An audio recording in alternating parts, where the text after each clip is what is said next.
Yo, welcome to the first episode of the Mwafreeka podcast. And today I have like one of those, good friends of mine that I've never met physically, but we Yeah, always see each other online. His name is Apu Sebekedi. Yeah, what's up, man? I'm good, Mwaf. How you doing? This is a long time coming, brother. Yeah. As there's this rapper called Copyright who used to say it's been a long time coming, like success for a porn star. Yeah. So, how's the name pronounced? Apu No, Sebekedi? like literally as you guys as you see it, you just say it like that. You guys tend to add an extra H for some reason. I don't know why. In your Yeah, pronunciation, it's Apu, like as flat as it is. Apu. Yeah. Then, then the Yeah, other name? Apu, yeah, Apu Sibekedi. That's it. Oh, The surname Sebekedi. is Sibekedi. Oh, okay. So, Yeah. how's they say right now? Cold. We Oh, cold up okay. in here. We cold, dude. We Yeah, cold. like when you It's say cold, winter. because Nairobi in July is cold, yeah. But when we say cold in Nairobi, we mean 16 degrees. You know, It's 11 like degrees now. oh, it's 11 degrees. Okay, Now. yeah, And it gets colder. yeah. The lowest it goes. Lowest I've ever been in this side here, Yeah. -10. Oh, -10. Yeah, but there's colder places like there's Lesotho, there's Bethlehem. Those places are cold as fuck. Oh, okay. Yeah. There's Bethlehem in SA. Yeah, there's a place called Bethlehem. I don't know if it's pronounced Bethlehem or Bethlehem, or type thing Yeah. like that, but it's a small town just somewhere in SA, and they just have like record breaking low temperatures. It's the Oh, mountainous areas. Yeah. okay. Because Nairobi. Okay. Kenya is interesting because you have Nairobi that experiences like all temperatures, but we don't go extreme. I think like when we say Nairobi is cold, it's mostly 15 degrees. Yeah. Uh, yeah. But But you're when like it goes, equatorial, right? yeah. So we don't have seasons. It's Yeah, just you guys have like the best weather ever. yeah, perfect days, perfect nights. Yeah. Flosser. It's not.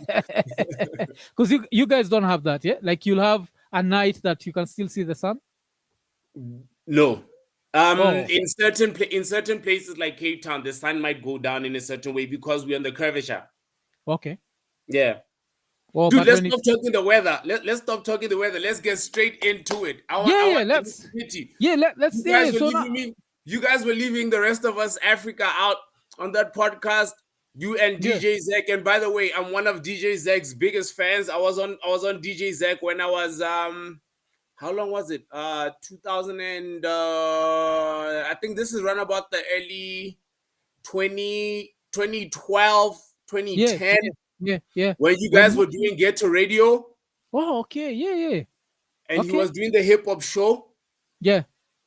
That was one of I was tuning into DJ Zach's show. I don't know if I was tuning into your show. Whatever happened to Ghetto Radio, bro? Yeah, Get Radio, it's a long story, man. Like all the original like members left. But right now it's a long story. It's just like a whole different squad. So, Oh yeah. But yeah, you yeah, we guys left us out, man. All I ever wanted was subtitles. And you know what bugged me out? yeah. Is the fact that I caught you guys. You guys didn't even think that I'm watching that.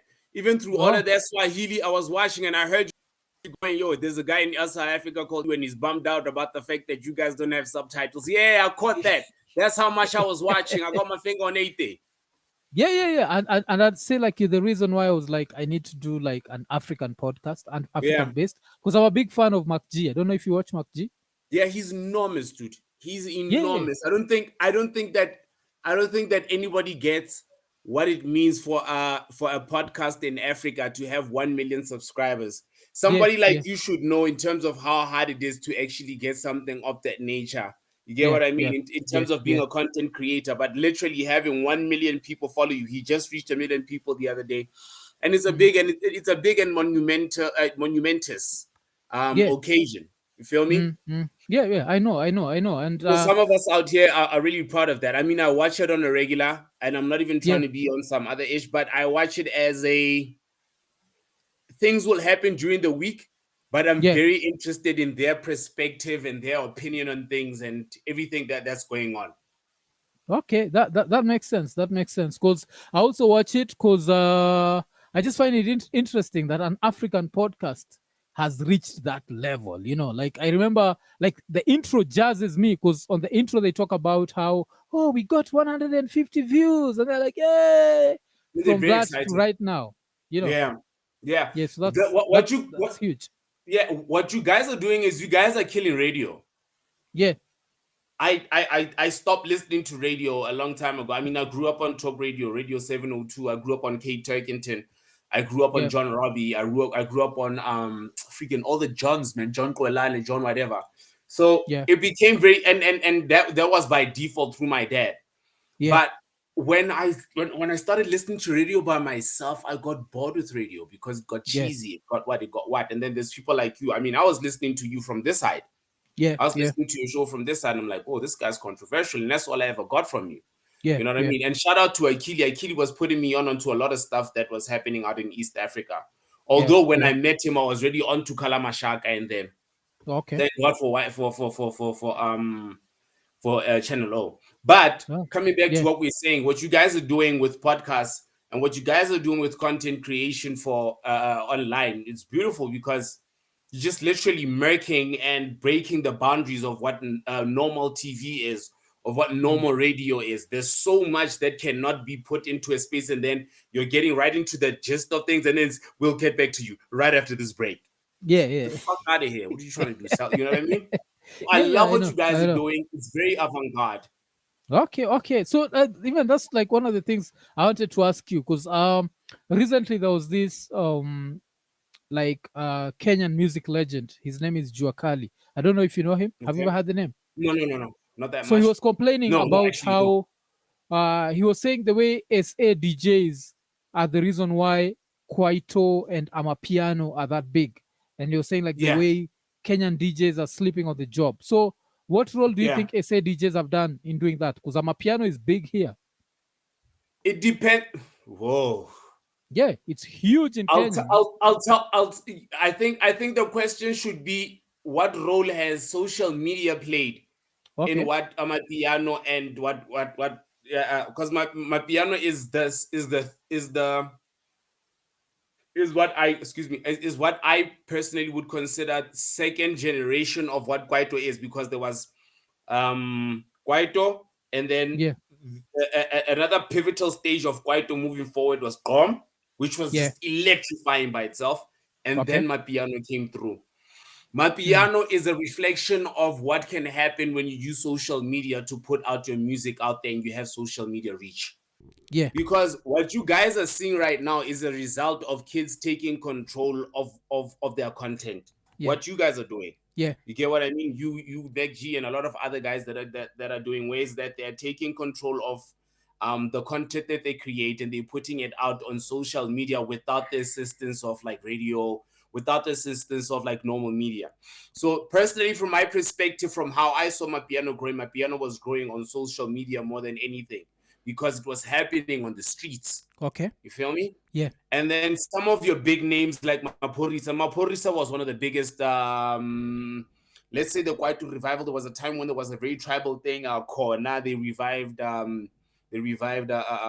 To's career. They brought them back. What you call this? Mafiki Zolo. They did a lot yeah. of stuff for Galawa Jasmine. Mm, And then right after that, he got into the GOM. He was a very prominent gatekeeper, dare I say, gatekeeper yeah, in the GOM world.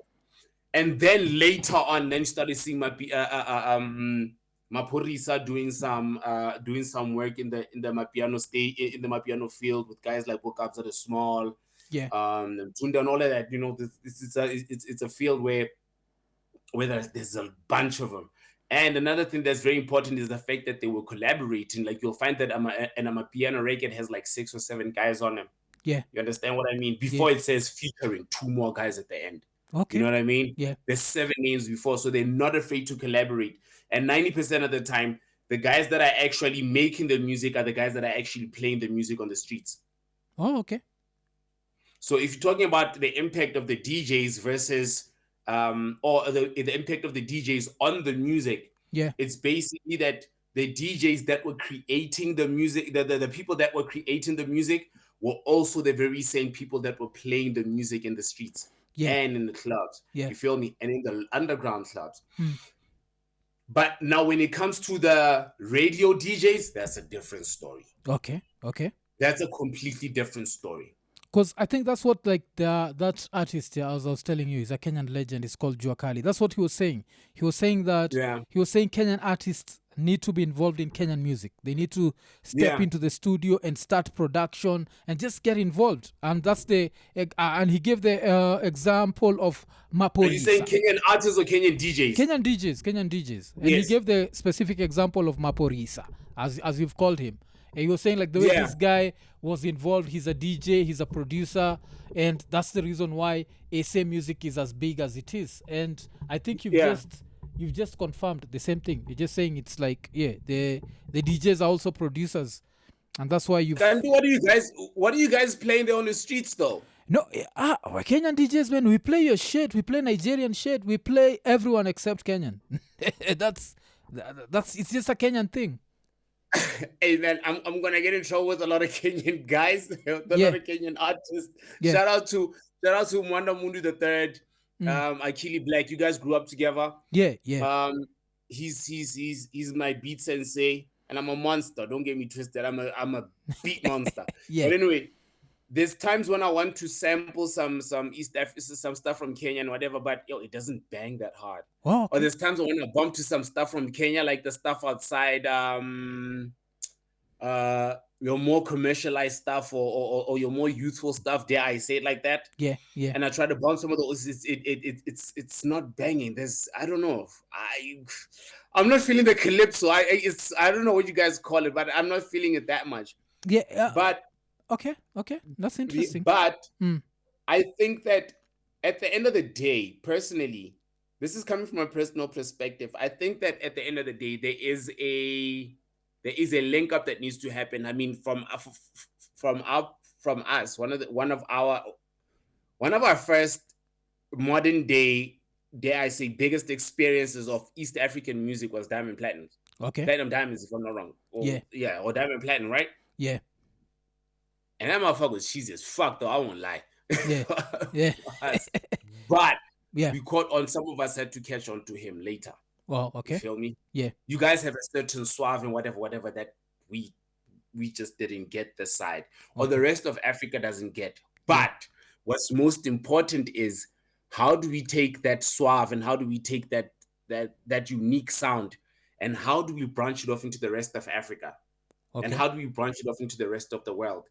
And once you stop looking at the rest of the world and what the rest of the world is doing, and you start actually incorporating sonics, not influence, in terms of just sonics. Yeah. Because my piano is just basically sonics. I mean, if you look at what made my piano great is the fact that some of these guys started realizing, if you take the sonics of dubstep and you incorporate them into kwaito, you're going to have a banging sound. Oh, okay. Yeah. If you take the sonics of trap and you incorporate them into kwaito, you're going to have a banging sound. Okay. Almost is basically an interpretation of what trap was in terms of kwaito, in terms of sonics. But in terms of feel, in terms of rhythm, in terms of what, I don't think that East Africa is getting that much love in terms of what it is. And it's very important for you guys to be shown that much love or to give that much love, because a huge portion of what Africa is speaking comes from your language, comes from Swahili. You get what I mean? Yeah. So that love got to come through. I've never really understood why we've never actually had East African music that bangs. So shit don't bang. You guys don't even fuck with Diamond?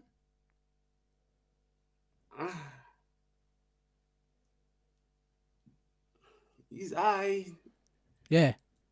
No, you're gonna get me in trouble, but no. I think it's okay. It's okay. That's one of the reasons why. That's one of the reasons why we hollering. But you did a record with AKA. Now Costa Teach, they did. There was this really good song. It was Costa Teach. Some guy called Mboso. It's called Shetani. Shetani means the devil. It's some dope shit. Like R.I.P. to Costa Teach, man. Died on stage. Yeah, died on stage. R.I.P. to Costa Teach, yeah. Yeah, so you didn't hear me in that song, Costa Teach, Mboso, it's called Shetani. Shetani, it has that, it's the Amapiano beat. Yeah. And it's really dope. No. What's funny is this is I think it's the same scenario, yeah, when we have and it's funny on Drinks Champ, Davido himself, he was like, yo, man, South Africa's like America. Yeah. You know what I mean? Mm. And it's like how we'll have like an American artist do a record with an African artist or a South African artist, but the record is only recognized in Africa Okay. or Yeah. in that country. You get what I mean? Yeah. I think it's the same scenario that side because there's times when I don't know what channel it is with you guys, but Trace Sound City and then there's Trace Africa, whatever. Yeah. And then I'll pick up on some stuff that's like dope from like the rest of Africa. And I'm like, oh shit, Mm. that's fly. But I'm like, how come this shit is not Mm. commercialized? Yeah. And it's because of regionalization, and it's because of the people that took back control of the music industry, which is like the majors. Yeah. They took control back of the music industry and they started gatekeeping what is and what isn't hot. Mm. You know what I Mm. mean? Mm. They started hiring younger people who understood the market and who understood what people are doing and trends. And they just took control back of the market because look at how we're not working together and how your sound is not bumping as much this side. Yeah. Where's that? I'm South African, but I grew up on Fela Kuti. How the fuck did that happen? Where's Mm. that? Mm. Mm. I mean, I'm an 86 baby. I'm an Oh. 80s baby. You Yeah. feel me? Yeah. How did I grow up on Fela Kuti? Also, Fela Kuti Feel me? used to be played there.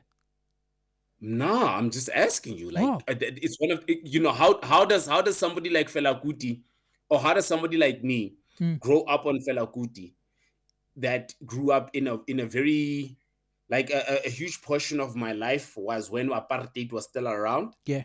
like with my beginning years. But I've known Fela Kuti my entire life. I cannot remember a time when I've never known Fela Kuti. Yeah. Yeah. Okay. Get what Okay. I'm trying? Yeah. You get where I'm at? Yeah. So now in this day and age, I still don't know a record that Costa Teach did with a dope artist from Oh, Kenya. from Kenya. You Okay. know what I mean? Because he did something with some Tanzanian artists. So now I gotta ask you, like, which Kenyan artists do you know? Like right now, active Kenyan artists that you know. Why don't you ask me which Kenyan artists I got a record with? Trouble, eh? Yeah. Oh, I you got a have. record. Oh, we Trouble. I Okay, got that's like, good. if I'm not wrong, I've got like 2 records with Trouble, eh? Okay. Yeah. I can't wait to release. I know that he's got one that I did a hook on. Yeah. And then I've got one that I produced that he gave me a beautiful verse on. It's him and Madlera Doughboy. One of the Madlera Doughboy is going to be one of the biggest shining stars in terms of hip hop that's going to come out of Africa. Okay. You guys should be aware of him. Okay. I miss that rough Kalamashaka. It's Kalamashaka, right? Yeah. Kalamashaka. Yeah. I'm Yeah. saying it right. Yeah. I remember that from when I was growing up. I haven't bumped to it in a while. I remember. Yeah. Yo, man, I just knew that it was just dope. Mm. That's all. I could not understand what was happening, but all I knew was dope. Yeah. Yeah. Who was it? There was another guy. Rabbit. Freaking King hell. Kaka. There's King Rabbit. Kaka, no. Rabbit King Yeah, Kaka. A Rabbit. that's Rabbit, right? Yeah. He did a song with this guy with Double HP. Yeah. Yeah. That's as far as I know. There needs to be a better exchange between SA and Kenya. But right You now, feel like me? so, like present day artists, you don't know, like there's like the biggest So group who's banging? the biggest Who's group banging? the biggest group in Kenya right now, they call Sauti Sol. You don't know about Sauti Sol? Oh, I think I know South to Soul. They are A boy band. they sing, right? Yeah, they sing. They're a they boy sing. band. They're like, yeah. Yeah, Oh, they still banging? Yeah. They just did a tour. They did a tour in the US, Europe. Like they're touring, man. They're making that, they're making that money. They still releasing records. How do we like export that hits. swag out here, though? Yeah, that's the funny thing. That's what I because even when I look at their collaborations, they've done collabos with Nigeria, but not collabos with South Africa. I don't know why that is. So we have that, and then when it comes to rappers, we have Calligraph Jones. Of course, we've had Calligraph. Nah, man. You don't know Calligraph? That dude is a beast on the mic. Like that motherfucker is rough, man. Like he's good. Right. He's fucking One good. thing one thing I loved about Kenya when I picked up as a kid, and Yeah. Again, thank God to Chello. Yeah. What you guys were doing was freaking insane because we were picking up on you guys and the matatus and everything. Yeah. Am I saying it right? The Texas, the matatus and the culture, Yeah. and how you guys were bombing the matatus and everything, and we're looking at niggas was wooed out And then later on, I met up with Akili, and then I saw y'all baby pictures, Yeah. and you guys were wearing jackets, bomber jackets, and you were wearing snow goggles, and you had them up here, and they were yellow, and Yeah. there was no sign of snow anywhere. Yeah. Like, I mean, Yeah. dude, you, Mookie and Akili and them, you guys are weird for African kids. Yeah. I think we just loved hip hop. We loved hip hop a lot. So the funny You thing must have is, been sweating. there's this guy. What's his name? Nasty C. Yeah, Nasty's dog. Yeah. So when Nasty came to Kenya, I remember like everyone was asking, "Are you going to work with Calligraph?" So I thought you knew about Calligraph. Calligraph is like right now he's the one rapper I'm mentioning because he still spits in English. Because most of the like Kenyan rappers just spit in Sheng. Yeah. So this dude is like dope in Sheng, dope in English, dope. So I thought you. But Heard wait, about what's it. Shang though? Is Shang what you guys were talking? You and Thingy and them was talking? Yeah. Sheng. You Sheng and, is a street language. So it's the S is from Swahili, then the Ng is from English. I don't know where the fuck the H is from. Maybe just calling it. It's like Twinglish. Our side is Twinglish. It's a mixture of Tswana and English. Yeah. So it's the same shit. Yeah. So we mixed them There's up. some people that use it that use that term, but there's others that don't. Yeah. But where? He's dope. Yeah. So let's make that collab happen. Yeah. So you just check like after this shit, just go check Calligraph Jones and then see. Like wait, check out Calligraph Jones there for us as soon as we're done with this. I'm sorry, my nephew's in here. He's excited about this because he knows I hardly do interviews. Yeah. So I hardly do this. Okay. Literally at all. I'm too. I shoot too much from the hip. Okay. Yeah. This is good. So like the street language is called what? Do you have a name or you just call it Swinglish? No. There's way too many languages out here for us to actually have one name. Look, there's one name which is like dying out. It's called Tsotsi Dal. Tsotsi Dal means like Tsotsi is like is a South African term for dog. Yeah. Right. Mm. And then Dal is an Afrikaans word for language. So it's thug language. Oh, okay. But honestly speaking, yeah, just being Tupac. It helps us. Huh? Tupac, West Coast, thug. You went thug there. language, You went there. Look, for us this side, it's our Swahili. Okay. Tsotsi Dal is the homeboy Swahili. Eta, whether you're Zulu and Xhosa and what, Eta, Ola, Fili, Awe, those sort of things, okay. It helps us out. You get what I mean? Yeah. There's certain words that help you get away, you know what I mean? Eta, whatever. It just helps us out on the streets. You know what I mean? Regardless of what language you're speaking. But the in-betweens might just, you know? Yeah. But other than that, that's the only thing that we do have. Oh, okay. I can't wait for us to jump into politics because I want to find out a lot of things about Kenyan politics right now. Yeah, that's good. I don't know. You've calmed down, Doug. I thought that you were gonna be on volume 100 if you get on podcasts. No. I'm just like we're getting there. So the next thing I needed to ask you is what's Mfuetu? Because I think Mfuetu is what we say Mse. So in Kenya, like in Sheng. In Sheng, there's two words. There's Mze. Mze means old man. But now in Sheng, we say Mse. We replace the Z with the S. So with Mse is, check you Mse, like check this guy out. Yeah. Mse is like this guy. Mfetu comes from a Zulu word, Mfowetu, my brother. Oh, okay. And then it was just like hyphen, like it's like how people went motherfucker and then they went motherfucker. Yeah. There's a difference between a motherfucker and a motherfucker. So there's a difference between Mfowetu and Fetu. Oh, okay. It's just that So it's my brother. Oh, because now you know what Mtuwetu in Swahili means? Mtuwetu. Mtuwetu is my person. Yeah. Or our person. Yeah. Mtuwetu, our person. There's a lot of there's a lot of, like I'm saying, that a huge portion of your language, of Swahili, is used with us. Like for example, do means it's mlango, right? Yeah, mlango, yeah. Yeah, that's mnyako. Oh, mnyako. Okay. Yeah. Yeah. Funga. That's open, right? Funga is closed. It's closed. Yeah. Okay, fungua. Fungua is open. Sharp. For us, it's almost similar because it's bula, funga, bula. There's some similarities. Yeah, the sound. Although I hear that side, there's guys who have a surname called Marete. Is that? They have something called? There's guys that have a surname called Marete. Okay, that one I don't know. I don't know. Yeah, know. that used to flip Akili out because that's not sack for us. But but like there's so much similarities in the language. Yeah. There's so many similarities and like, dude, like Mwana, if I say Mwana for you, it sounds like Mwana. child, right? Yeah, Mwana, child. Yeah. Oh, Mtu is Mtu, yeah, person. Yeah, that's Mutu. Yes. Umuntu. So even this side, it still breaks down into so many layers. But then as far as I got, and I hope that this is gone from you guys, like there was so much tribal war and tribal classing. Yeah. That it was very difficult for people to actually engage in that. Like if you can just break that part of society down. Yeah. Like with Kenya, because I never really got that.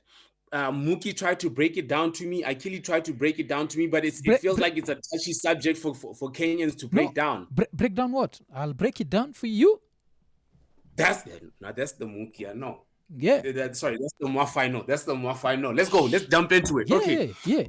So what is it with this with the tribal wars and the fact that you guys, okay, God bless that you guys have one common language that you guys can speak, which is Swahili. That's beautiful. Yeah. Right? Yeah. But then why is it weird that you'll find somebody speaking a different tribal language? And how did that work out? Yeah, I think you'd have to go back to how African nations were formed, even South Africa, I'm guessing. You know, like it's like Kenya was formed because of the British. Without the British, we would not have the Kenya we have right now. You understand? Like we were not a country, and then the white man came in. The white man came in, and there was no country, and they just broke it down. So with Kenya, it was a company called the British East African Company. BEAC. Okay, we had the Dutch East India Company. Yes. So the British East African Company, they're the ones who decided to divide Africa. Not Africa, like this part of East Africa. So they were like, Kenya starts from here, ends here. Uganda starts from here, ends here. Tanzania starts from here, ends here. So even like the most interesting thing is the way the British East African Company had originally like drawn Uganda. Uganda was supposed to come till a certain place in Kenya called Naivasha. That's where Uganda was supposed to end. So even when that, I don't know if you know that this dictatorial motherfucker called Idi Amin. I know Idi Amin. Like, motherfucker, we all know Idi. When that motherfucker came in, he was like, yo, Uganda ends in Naivasha. And then Kenyatta was like, yo, if you want to fuck, let's fuck, man. Then he was like, no, we can't do this. So I was taking you there just to show you that this country didn't come. It's not a country that was formed because people loved each other and they were like, we have something in common, let's come together. So I think this would even be the case with South Africa. I don't know, but let me break down Kenya. So the fact that these tribes were forced into being a nation by the British, it's going to take some time for the country to come together. And then you have to look at it this way. Now, when you go back, you have the first president who was called Jomo Kenyatta. Jomo Kenyatta, the one that you read in the history books, is this freedom fighter, this good, nice guy. That's what you read, yeah? So that's what we understand, yeah. So he had his nice side, but he was also, he was a thief, man. This dude like stole land, like so much land. He owns like half the country. Shit, like he owns a lot of land, like a lot of good. He just land. Owns a lot. Okay. Yeah, he just used to. They used to say that he'd sleep. Like when he was being driven around as a president, he'd sleep and then he'd say, my land starts here. Then someone had to write down. And then when he woke up, it'd be like, and it ends here. So he ended up with a lot of land. And then when the second guy came in called Kenyatta, because you see, not called, when Kenyatta died, I think in his sleep. Then this other guy called Moi took over.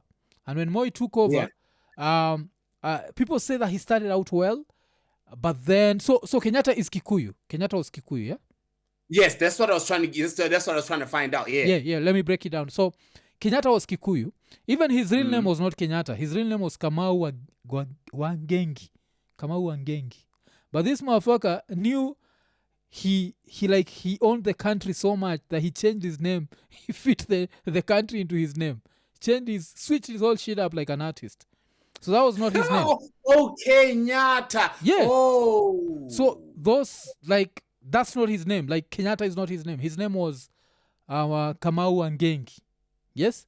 So when Kamau Angengi, Jomo Kenyatta, where does Jomo come from? yeah, he just pulled that shit out of his ass, and he just and it's stuck. He was ahead of his time. Yeah, he hey man. Yeah, he gave himself his own name. He pulled a Jamie Foxx on us. Yeah. He pulled a Jamie Foxx on us. We don't even know what Jamie's real name is. That's how much we're used to him as Jamie Foxx. So now when Kenyatta died, he was Kikuyu. Yeah, he was Kikuyu. So Kikuyu is the biggest. Yeah, Kikuyu. Yes, the biggest tribe in Kenya. What's the biggest tribe in SA? They say it's Zulu. Okay. Amazulu. Yes. They say it's Amazulu. So Kikuyu is like the Zulu of Kenya, yeah? So now he dies in his sleep. And when he dies in his sleep, his vice president was a Kalenjin. Okay? Okay. So since his vice president was a Kalenjin, the Kikuyus around Kenyatta didn't want this Kalenjin guy to take over. But somehow they ended up letting him take over the power. And when he came into power, he also did the same shit as Kenyatta. He just stole. People say he was good for 4 years. So he was good from 1978 to 82. Then in 82, there was an attempted coup.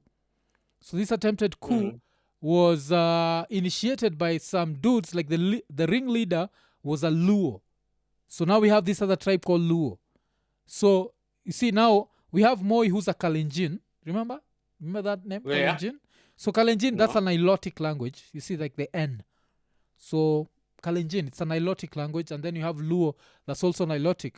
But now with the Luos also, the thing that I've skipped is originally when Kenya got its independence, you had the vice president was a guy called Jaramogi Oginga. This Jaramogi Oginga is the dad of Raila Odinga, because I know you know about some guy called Raila. Odinga isn't, yeah, because I was like, yo, that's the name sounds familiar, isn't it? Like the current president or something? No, he used to be a prime minister, but he's not. He's always running for president, never gets that shit. Yeah.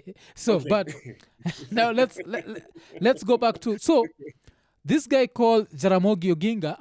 Apparently, or allegedly, when Kenyatta was in prison, he was given the chance to be the president, and he was like, I can't be president till this other guy is released. And when this other guy was released and he just came out and he was just taking all this shit, just grabbing land, grabbing what, this guy was there trying to stop him, and then they ended up fighting. This guy dropped out. So when he dropped out, he started an opposition party. I think it was called KPU, Kenya People's Union or some shit. I'd have to remember the name. So with this, now the Luos are always known for being part of the opposition. So that tagline stayed. Even his son is known about being part of the opposition. Like, but now, it's like the IFP and the Zulus out here. Yeah. It's literally like the IFP is a Zulu party, literally. Okay. Like it's hard to find anybody. I'm in the Northwest, the IFP is in the KZN. It's hard to find anybody this side who is IFP, like nothing. Oh, okay. That don't have.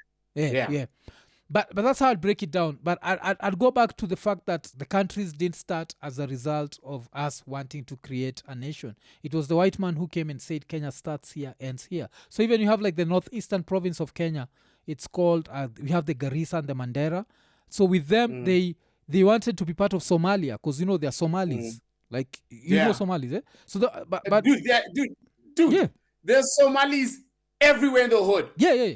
So now they wanted to be, like now the northeastern part of Kenya wanted to be Somalis, part of Somalia. They were told, no, you're part of this country called Kenya.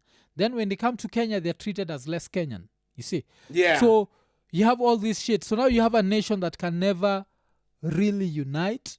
But, like they say everything that has a beginning has an end. So one day I'm thinking, maybe one leader is going to come, even from these two major tribes, one or big tribes is going to come that's going to do a different way, where you appoint the best of the best in government positions. Because like right now, they've even been the joke, because the guy who came in, as I was telling you, he's called Ruto.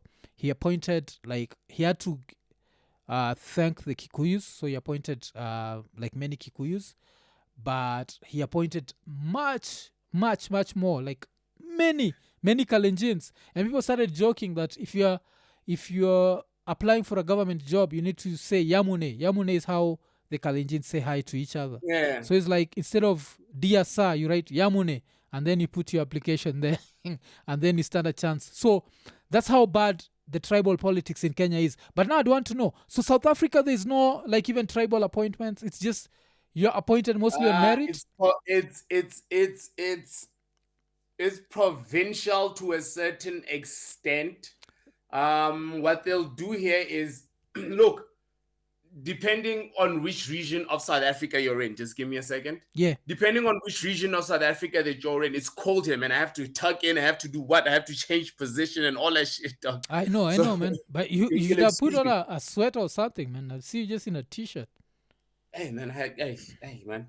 So anyway, in South Africa, it's more provincial than anything. Okay. But depending on which province you're in, it will be a certain language. Like, for example, the Northwest is considered a Botswana province. Yeah. You know? Yeah. Or a Setswana province. You'll find that the Free State is considered a Sesotho province. Yeah. Because most people that are there speak Sesotho. You'll find that Limpopo is where now you start having Venda and Pedi. Okay. Right? And then you'll find that Mpumalanga, that's where the Swatis are. You know, you'll find that Eastern Cape is where the Xhosas are. You'll find that Western Cape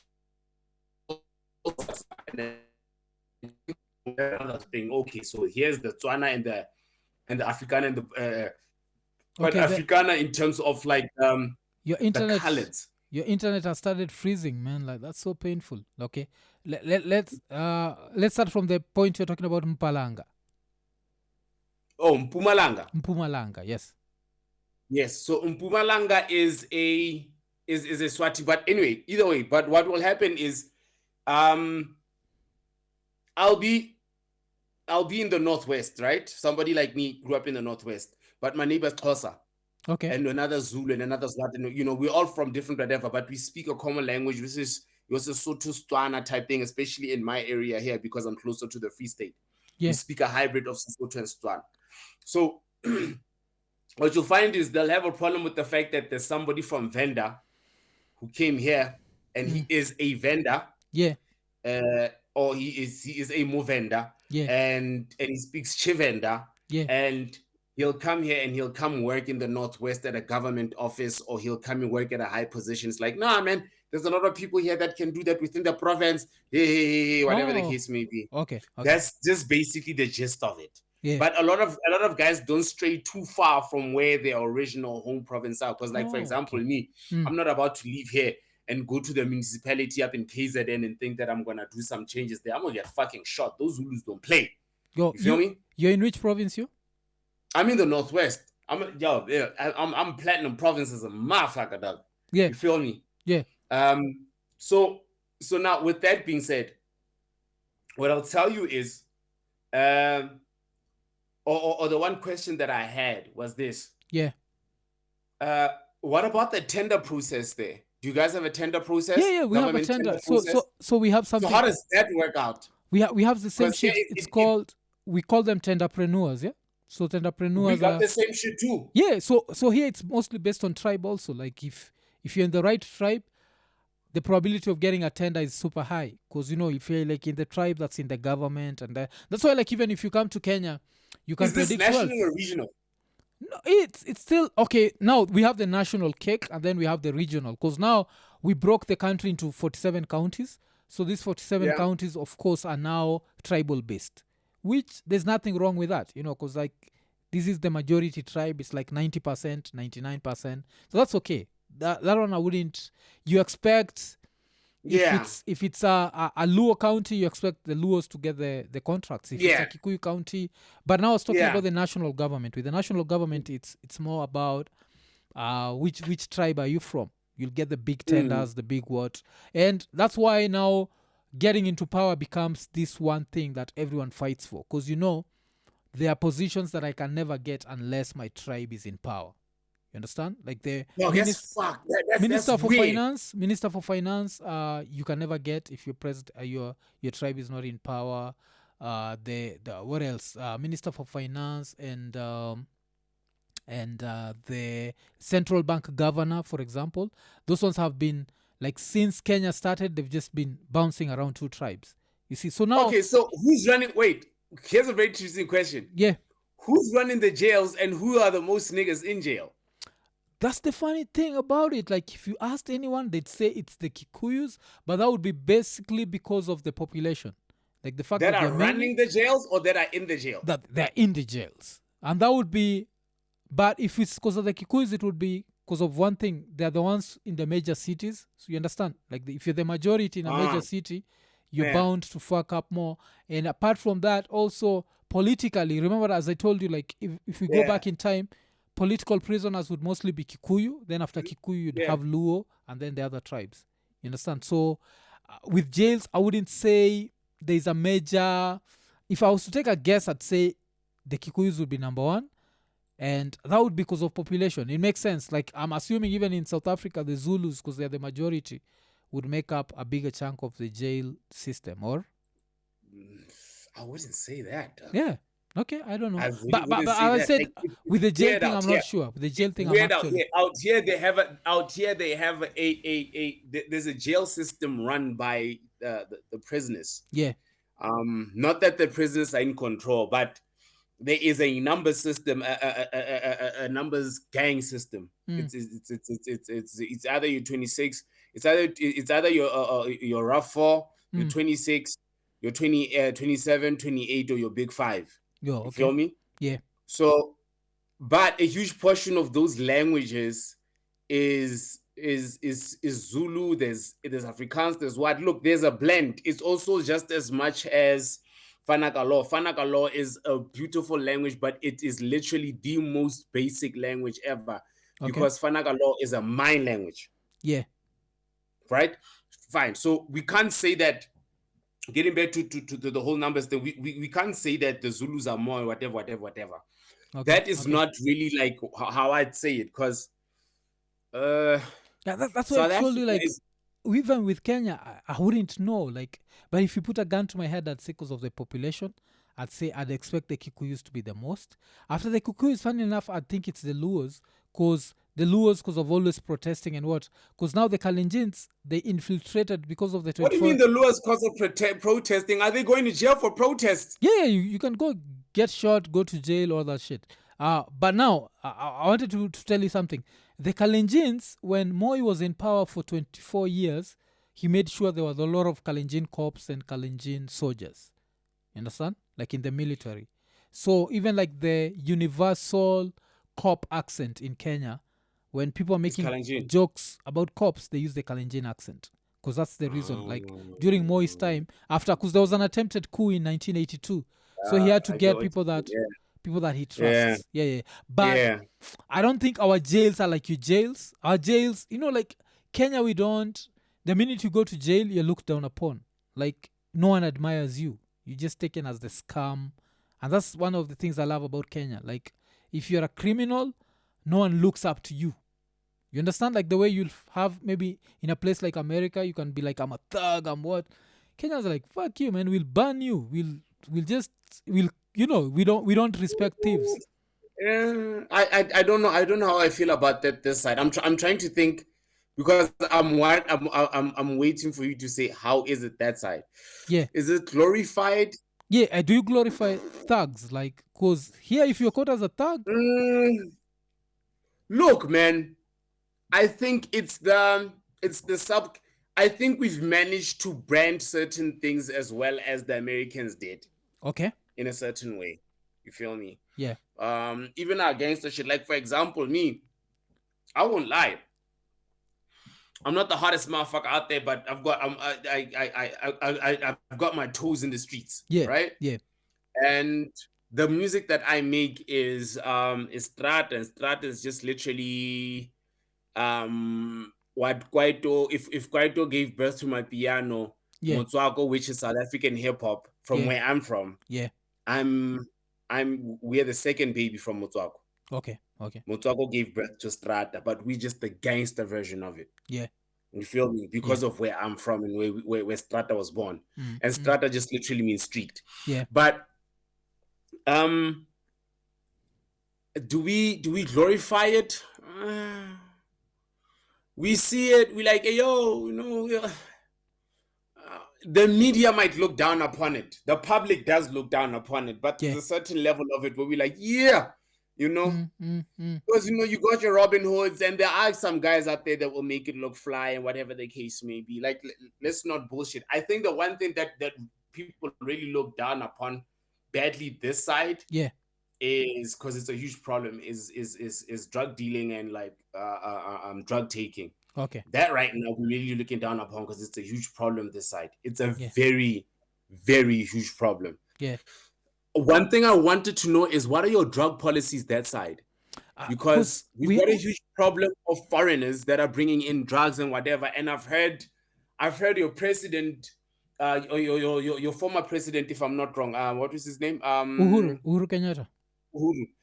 Uhuru Kenyatta is Nani's son, Jomo's son, man. Like, so we already had a father and son president, man. Yeah. But I used to love his stance on a lot of what foreigners can do in your country and cannot do in your country. What foreigners should be doing when they are allowed into your country. That's the funny thing. Like, if the only foreigners that you'll hear Kenyans talk shit about are the Nigerians.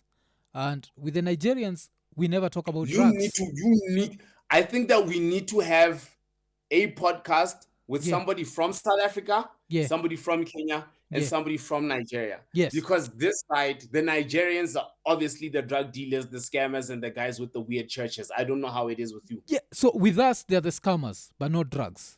When it comes to the drug dealing, the drug dealing happens in Mombasa, and it's mostly just Mombasa natives that are known for that shit. So it's just people born in Mombasa, like the drug barons and what, they're more of, I'd say, Asian stroke Arab. What do you mean? Oh, Asian that's what you mean, Arabs. Yeah, but the Nigerians here, they're known for scamming. Like, even there was this really sad story of a Kenyan girl who was dating a Nigerian, and they were both killed, and they were put like inside like sacks. You know, like they were stuffed inside sacks. So the story was that the Nigerian was a scammer. So we know them for scamming. You know, we know them for that hush puppy-ish. But we don't know. Hush puppy shit, But we don't know them for drugs. Like, I'll be lying to say that I've heard like Nigerians being drug dealers is an issue in Kenya. No. I'd say that is just, so I think that's like a South African Nigerian problem. But with I'll tell you, I'll tell you this. First of all, yes, I know a lot of Nigerian drug dealers, and yes, I know a lot of Nigerians that are not drug dealers. Yeah. I won't bullshit you. Nah? But a huge a huge number of cases where people are being busted, drug rings are being busted, it's Nigerians. Okay. When it comes to scamming, a huge number of people that are being caught for scamming, this and that, it's Nigerians. When it comes to like some of these fraudulent churches, blah, blah, blah, blah, blah, it's a Nigerian church and it's a Nigerian pastor and they're being fouled. Okay. When it comes to, you know what I mean? Yeah. About when it comes to like cash in transit heists, that's, we're talking Mozambicans, we're talking guys not guys from Lesotho, we're talking guys from Zimbabwe, you know, and a huge portion of them are South Africans. Let me not take that. When it comes to the cash heist, and I was freaked out by the fact that you said you guys don't have cash in transit. We don't have that. We don't have that because this I'll break it down two ways. When I see South African thugs, I say those are real thugs. When I see Kenyan thugs, they're not really real thugs. Kenyan thugs are the sort of people to terrorize people who are unarmed. You know, like if you're unarmed, they'll terrorize you. As soon as they see a gun from the police, they're running. You know, that's why they get shot with their hands up, etc. With yours, I see you hold court in the streets, there's exchange. I saw a certain video that was going around of like a South African just walks to two cops and they just killed them and took their guns. We don't do that here. So now with the cash transit, now the cash trucks, they have policemen and these policemen have guns. Kenyan thugs don't love Mm, people with guns. They love robbing women. They love robbing unarmed men. mm. So of course they won't try that shit. So that's the reason. Yeah. So I'd say like your thugs are real thugs. Like I even fear your ish. Like No, they bring them down. yeah, Nah, they bring it. Look, look. I don't want to say. I don't want to put South Africa in a bad light, but I'll be real with you. They bring them down. yeah, They yeah, bring them down. Than a motherfucker out here. yeah. You feel me? Mm. But now our biggest problem is illegal mining Okay. because it comes with the guys from Lesotho, and Yeah. those motherfuckers are not playing. Oh. And I know I've got a couple of brothers from Lesotho that are gonna hate me from this for this or because of this. But the truth is, a huge portion of the illegal mining that's been done in this country, Mm. you look into it, and it's guys from Lesotho. And when Oh. you look back into and when you go a step back further, you find that the guys that are helping them clean out the gold are guys from Zimbabwe. Oh. So Okay. the gold leaves our country from the guys from Lesotho Mm. and it goes to Zimbabwe, just like we saw with all the gold from Zimbabwe is heading to Dubai. Oh. Okay. Okay. That's literally what's been happening right now. But in terms of how violent the country is, Yeah. it's 'Cause not until you leave the country that you come back and you're like, South Africa's. oh.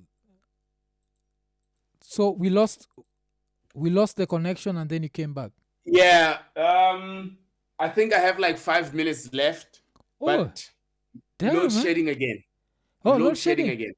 Damn, Yeah. man. We have to have this conversation again, man, because we are just getting into it, man. Like, oh. Dude, Yeah, we're yeah. just getting into it. So, like, Yeah. can you break that down for Kenyans? Because Kenyans will be like, what? What's load shedding? Okay, so in short, the capacity, the electric capacity of the country and some of the facilities that we've had in the country have not been maintained have not been well maintained for a long time. Yeah. And some of the new plants that were going to be built to sustain the country, they were not built in time, and most of them, everything went wrong with building the new facilities and the new plants. Okay. And now the country is suffering from all of these things. Apart from all of that, there's also a problem of the coal that's being used to actually power up these things. It's been swapped by cartels and whatever and mafias, and the A-grade coal is being switched for the bullshit coal. Okay. So we get nonsense coal. So now load shedding is just basically what happens in the country is you'll get electricity from 1 hour to a certain hour, and then it will be gone from that hour to another hour. So we have it in different stages. There's stage 4, stage 6, stage whatever. Stage 6 is when it goes off for like a period of 4 hours. Yeah. And then it comes back for like 2, 3, 4, whatever. And then it's gonna go back again for 4 hours. So right now we're in stage 4, if I'm not wrong. It's gonna be gone for like 2 hours again. Okay, because the funny thing about Kenya is we used to have this in the 90s. It was called power rationing. But we did it differently. So our power rationing used to happen during the day because they knew at night you need your power. So, Yeah. like during the day, like residential areas, the power would be out, I think, from around 6 to 6. Yeah? And then you'd have it 6 to 6. So yours is weird because that would you kill can't us. even do something, man, because they need to... No. Yeah. They just need to fix it. They just need to fix it because the capacity is there. The biggest problem has been the fact that there's a lot of people that have been in positions of power that have actually slept on it. And we are now actually finding out some of the biggest problems that have come that have come from that situation. So I'm sure the rich have solar. Yeah, everybody has solar. Some people have generators. My neighbors and them have generators, but the prices have gone through the roof. You know, power converters and whatever. You feel me? Yeah. They are trying to privatize electricity. Yeah. And a lot of people are like, nah. Even in Kenya, they're trying to do that. Yeah, because it's a basic human right. Yeah. Yeah, it's here we consider it a basic human right. It's like water and it's like water and health. It's a basic human right, you know. But again, it's South Africa. Yeah. It's not really that bad until you leave South Africa and you realize we're a good country. You know what I mean? And the problem is you'll get people that are gaslighting a lot of South Africans that have never left South Africa. One of the Okay. biggest problems about a lot of South Africans is the fact that we don't travel. Yeah, yeah. The other day I was, yeah. Oh, no. The other day, just finish. The other day I was with a bunch of friends, and we realized that there was like four or five of our homies that we were with that have not left the hood within like 2 or 3 years. Oh, The okay. only time they left the hood was probably to go to court, and then they go back to the hood. They don't do anything in town. They don't do anything outside of the city. They don't do anything outside of the province. They don't do anything. You get what I mean? Yeah. So those are the people that media that is targeted at certain political views and political agendas is targeting and gaslighting and putting fear into them. Hey, there's you feel me? The minute you leave South Africa, you start realizing we actually have a beautiful and wonderful democracy. And it's a really beautiful country that is very stable, but there's a lot more that can be done better. It's the same thing that you're saying, how the minute you can detach tribal politics from politics, you know what I mean, or tribalism from politics, your country will be one of the wealthiest countries in Africa. Yeah, Kenya would be The one of the same thing wealthiest. this side. If the current government could let go of a lot of people, or actually if young people could let go of this current government and say, you know what, you people need to go on your retirement, and we're done with the ANC. We need to give other people a chance. Something different needs to happen. That's when we'll start realizing that there's a change. I mean, for me personally, when I'm listening to you, I'm like, fuck it, man. The only thing that can change that is the youth. You guys need a 1976 uprising in your country. Nah, I don't think it's going to happen, because a lot of Kenyan youth are just dumb. Like, the minute you dangle tribe, Don't say that. yeah, Don't say that. Don't say that. They're gonna be listening to our podcast, but they're used to you. They're used to you. That's why you're not on commercial media no more. Because I wanted to break it down. Like, I also wanted to point something out. Like, another thing with Kenya is, do you know Kenya is the easiest place to start a business as a foreigner? Like, in Kenya, let's say you move into my neighborhood and you start a shop.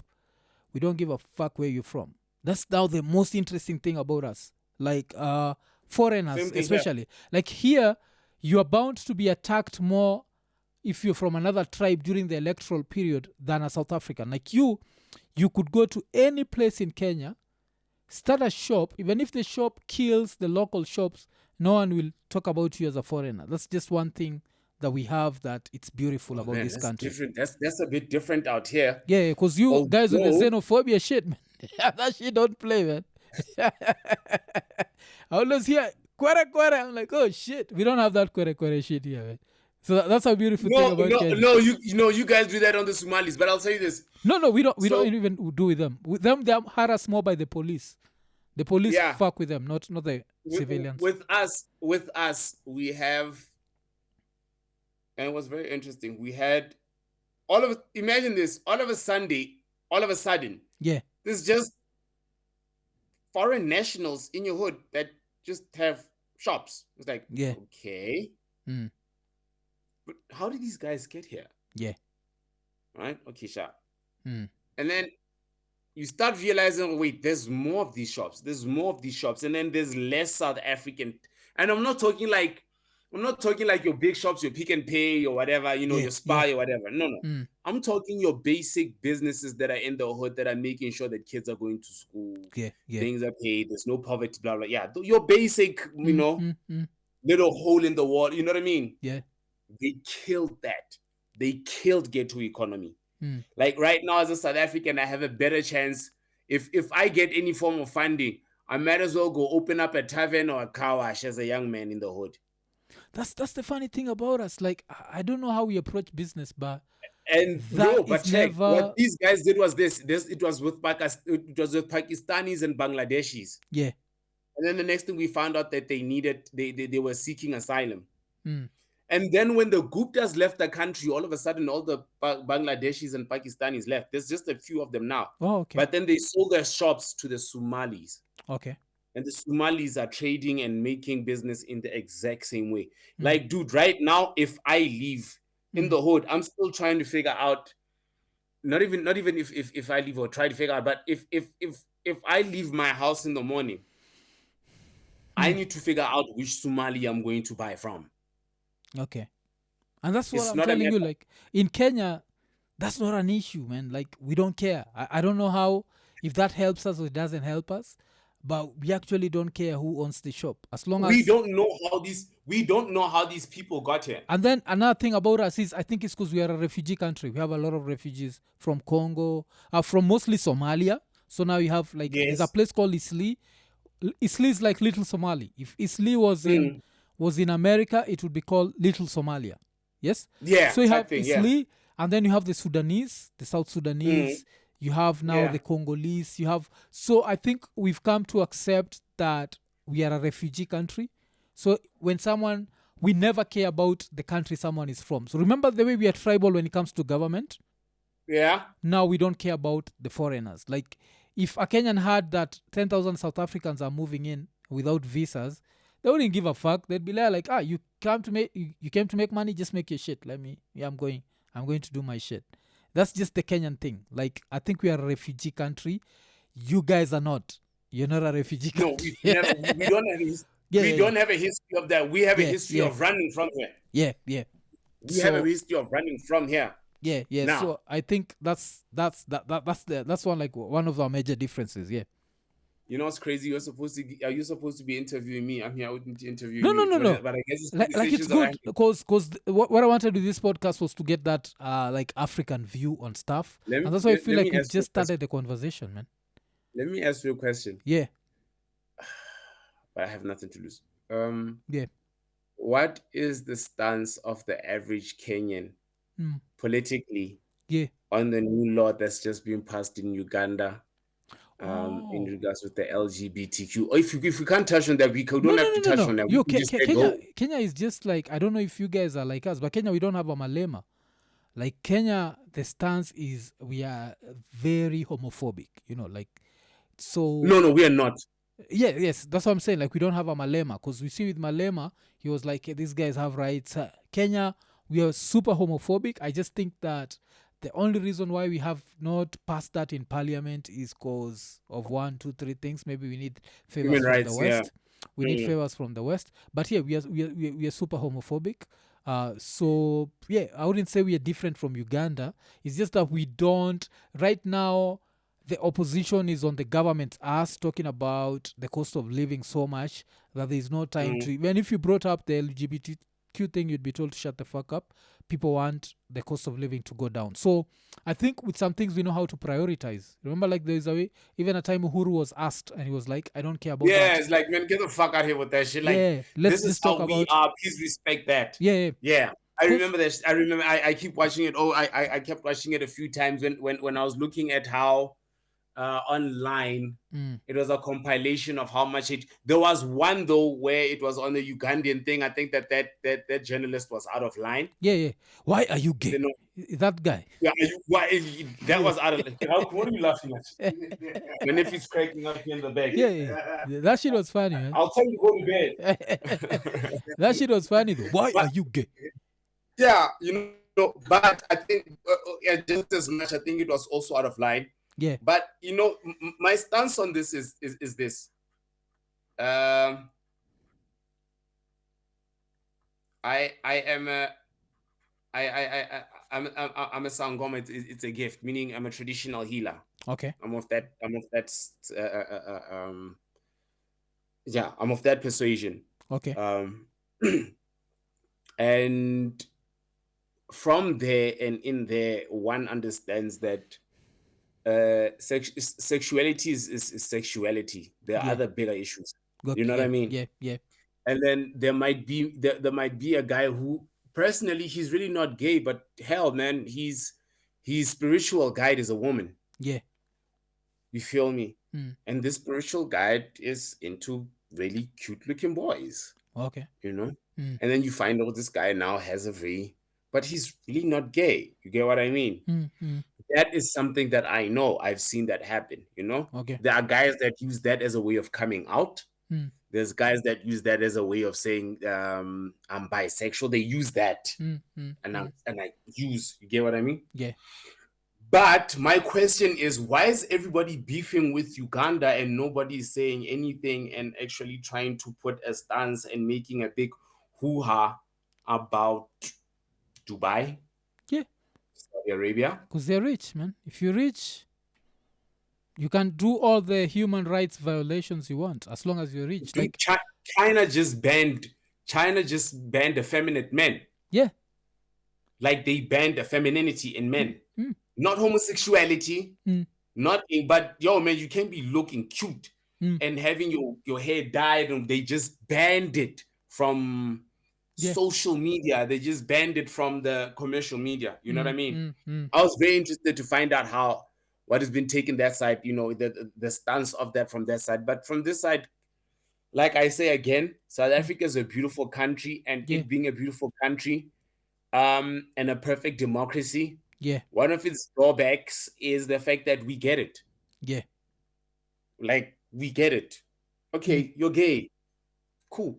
You're gay. We get it. Be you, you know? Yeah. I mean, we were one of the first, if not the first country, we were one of the first countries to legalize gay marriage. Oh, okay. You know what I mean? Yo, so But along with, you have Tumfu Yeah, who's yeah. just married, like two like South African men just married. yeah, Okay. dude, there's South African women that are married to each other. There's guys that are married to, he has a wife, and then he has a husband, and then he has a wife, and a husband. Yeah, shit, man.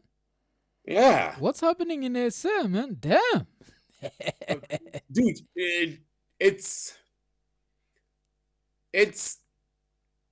it's weird that we are having, for me as a South African, Yeah. how they've managed, how we've managed to get past the whole sexuality thing, Yeah. right? Or let me say the homosexuality, Yeah. or the homophobia and whatever, and all of that. Mm. How we've managed to go past that is by saying, Yeah. well, you have rights, like Mm. perfect human rights. Yeah. We're the perfect democracy. Mm.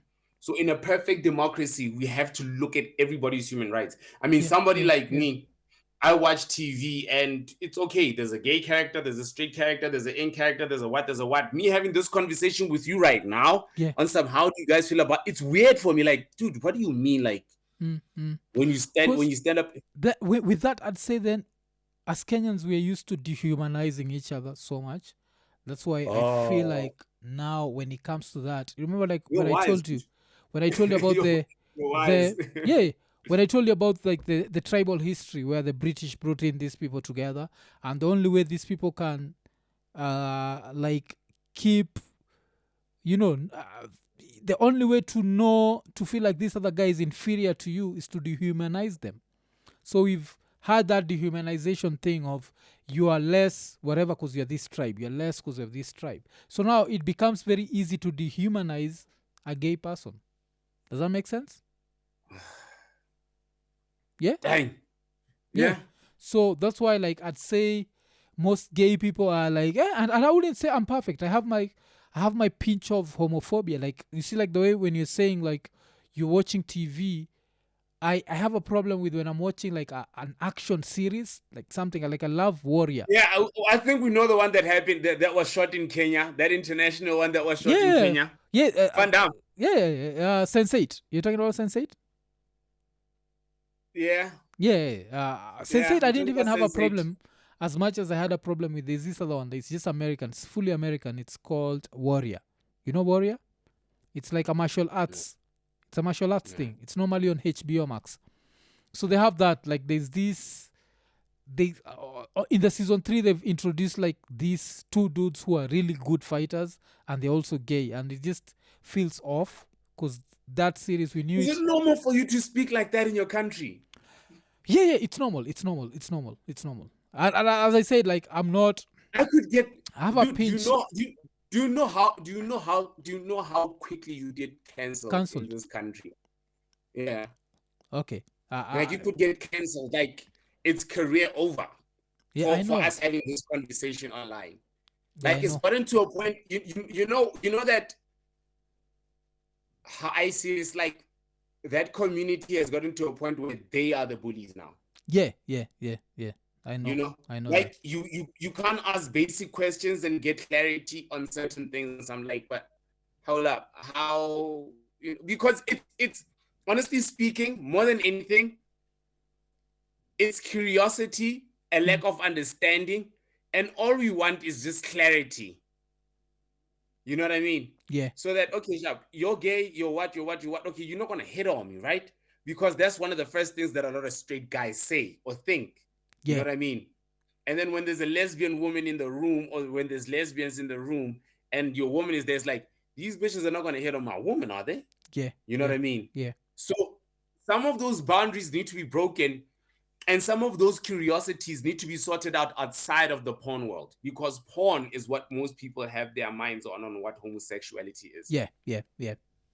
They don't see it, they see it as just a form of, Sexual it's sex perversion. more than it's sex more than sexuality. Yeah. I don't know if you get Yeah. Yeah. Yeah. I know. I know. I know. you get what I mean. Mm. And I'm sorry if I'm using, if I'm using a wrong word for the people that are going to be watching, but there's a misconception of what homosexuality is Yeah. for a lot of straight people. Mm. But yo, what you just said right now, yo, I'd be gone. Oh We'd yeah, be gone in the you'd be country. cancelled. Yeah, and that's We'd, like I even we'd know be like gone. in America I'd be cancelled about the same thing because I remember like I was having this conversation with a friend of mine and I was asking him like right now it's really hard to raise a son because you remember when we were kids we couldn't even watch two girls a guy and a girl kissing. That was just censored. Like our parents didn't want us to see that because as a kid you don't know your sexuality, you see. But now if you're as a kid you're watching just two men, two girls, two what, it might end up influencing how you approach sex Yeah, because because yeah, I yeah. get it. I was watching cartoons the other day with my daughter. She's 5, Mm, and they're cartoons for toddlers. And one of the cartoon characters has two mummies. yeah, Huh? you see, Hold that's up, what I'm talking about. Like let's, like like like if like we could like like keep. Mm, hold up, mm, because now it's for a straight person. yeah, There's a certain extent where I'm like, no, I think there's certain values that I need to teach my child, mm, and then she needs to make up her own decisions when she's ready and she's grown. I yeah, will I will not I will not hold her down for that. You know, yeah, I will not oppress her, but there's a certain point where we got to say, hold up, bro, look, you and I need to continue this conversation. yeah, yeah. Tell me this. We need to continue this conversation. If you could just stop recording quickly, I just have a question to ask you. Okay, okay.